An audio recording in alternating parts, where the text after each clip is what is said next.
Hi, I'm Jenna Bauer, And I'm Caroline Reineke. and this is our lesson. This lesson is intended for 6th grade students at the advanced proficiency level. We are demonstrating a concrete model to teach students the layers of the earth.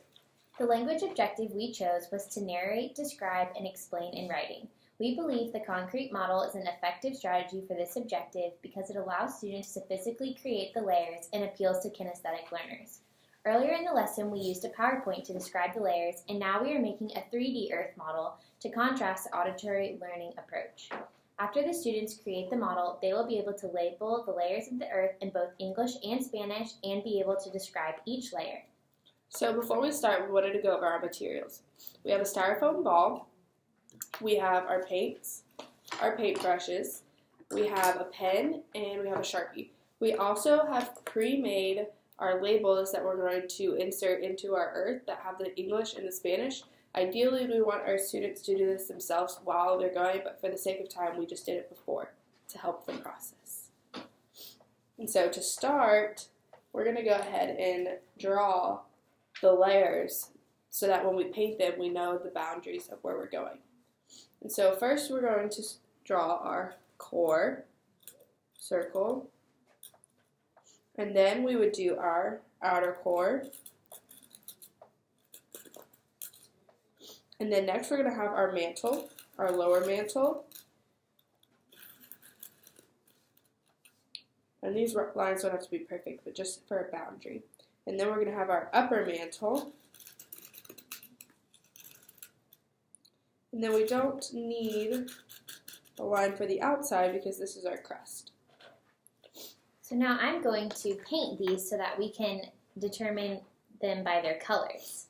The core is going to be red. And we're going to paint both circles of the core red, even though there's two parts, just so that we remember that they're both the same. They're both for the core.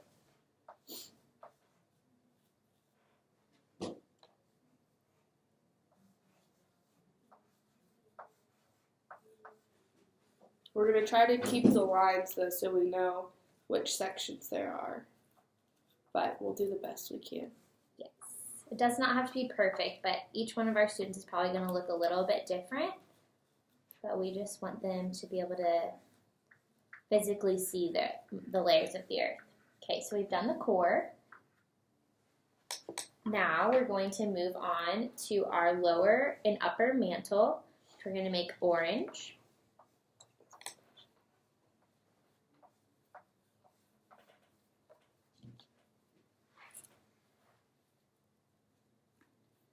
Then you would walk through each step of this with our students so that they know what they're painting and help those students who might speak Spanish too.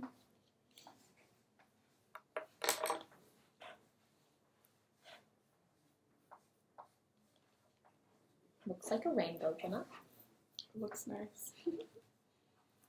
If we had more time, you would be able to do more layers to make it look more full.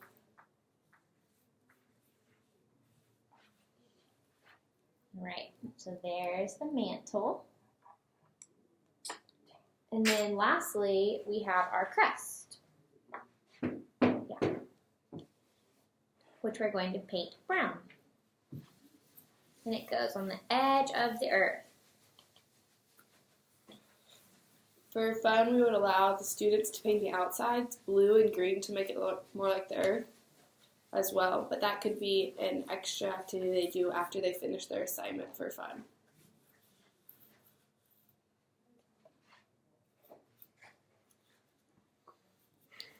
All right, so there are all the layers painted. You can see we would just go over this with our students after we're done painting. We have the crust, upper mantle, lower mantle, outer core, and then inner core.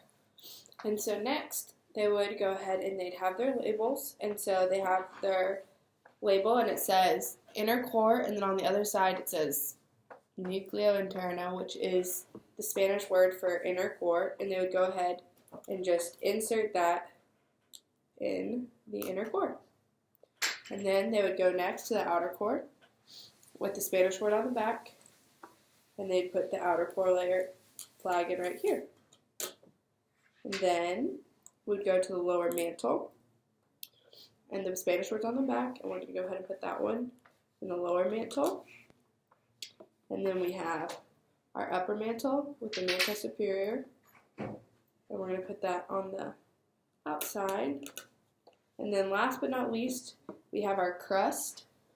And we have the Spanish word corteza on the back, and it's just going to go on the outside.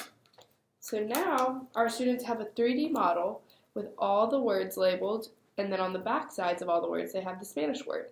So therefore they can use these to describe their pictures. So next, or their modules. So next they'll take their module, and they're going to write a sentence or two about each layer of the earth.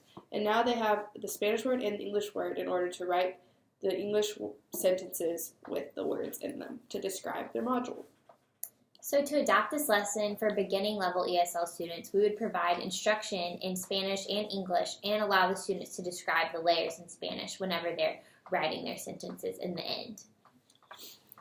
Now this is just one of our simple lessons. Obviously, there's different ways to do it. We could use a clay model, which would be easier to paint. It would have less things to soak in. We could also give them more time where they could be more detail-oriented with it. Obviously, that would be better. And maybe use 2 different reds or 2 different oranges to help show the difference. But this is just our first try at this, and we think this would be the best, simplest way to use this model in a classroom. Thanks for watching.